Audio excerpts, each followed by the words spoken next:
unsa day epekto anang asin sa mga tawo nga taas og blood pressure. So ani na siya. Kung mo consume ganita og daghan kaayong asin or too much salt, ang tendency ana ang atong body mo compensate na siya.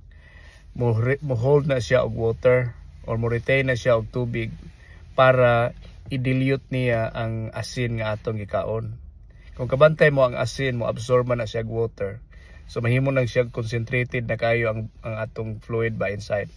Mo nang ang body mo retain na siya og tubig. So ang fluid, and then mo daghan ang atong fluid sa atong mga ugat-ugat, ang tendency na mo ang musaka pod ang atong blood pressure. Kay taas naman kay blood volume, ang imong volume sa imong blood ni saka man tungod sa fluid retention. So mo na siya nga moingon jud na ang mga doktor, mga nurses nga kanang limit jud ka sa imong salt intake kung doon na, especially kung doon na kay high blood pressure.